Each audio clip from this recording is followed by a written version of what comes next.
Donc voilà, en période de grève, comment ça se passe à la caserne? Le service réquisitionne en fait le personnel de garde qui est en effectif minimum, c'est-à-dire qu'on est 17.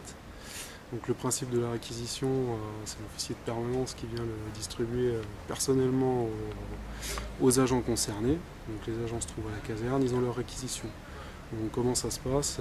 On prend notre service à 7 heures jusqu'à 19 heures et la nuit de 19 heures jusqu'à 7 heures.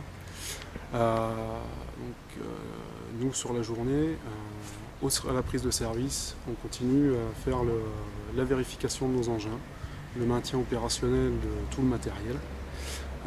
On assure aussi tout ce qui est sanitaire, c'est-à-dire les désinfections des engins. On a fait la démarche auprès de notre médecin-chef de savoir quel était le minimum à faire. On s'en est renseigné. Aujourd'hui, comment on fonctionne? On a dit on laisse tomber le minimum, c'est du sanitaire. Donc on fonctionne comme d'habitude quand on est en grève, à la seule différence qu'on pratique ça la nuit pour éviter qu'on voit qu'on travaille. Voilà. Les interventions sont assurées en temps et en heure, ça on ne peut pas y couper, on ne coupera jamais. Toutes les interventions sont traitées. Toutes les interventions sont traitées, bien évidemment. On peut même dire qu'on fait un pas en avant, puisqu'on a du personnel gréviste qui vient tous les jours à la caserne, même les jours de repos. Et c'est les gens qui sont de repos qui viennent à la caserne pour discuter des problèmes qui sont inhérents à la grève. En cas de gros départ, c'est arrivé 2-3 fois la semaine dernière, ces gens-là se mettent en tenue et montent dans les camions. C'est pas quelque chose d'obligatoire, mais aujourd'hui c'est pour un gain de temps et aussi un bénéfice sur l'intervention. Ces personnels-là sont de la conscience professionnelle et ils montent dans les camions. Voilà. Au sein de la caserne, on continue donc évidemment d'entretenir le matériel, c'est arrivé l'autre jour. Un feu sur deux cises, un engin de verre est parti là-bas, il y a des tuyaux à nettoyer, on n'a pas assez de réserve, pas forcé de le faire, mais on n'a pas assez de réserve. Donc aujourd'hui les tuyaux ont été nettoyés, c'est au séchage, voilà. L'entretien courant est fait.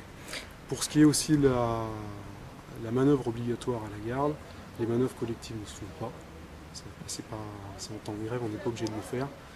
Les séances de sport collectives ne peuvent être pratiquées puisque de toute façon nos infrastructures sont extérieures à la caserne. Mais toujours dans un souci de maintien de nos acquis, des petits groupes de personnel se relient, se relaient et on va à la salle de musculation que nous avons dans l'enceinte et on continue à s'entretenir. Voilà.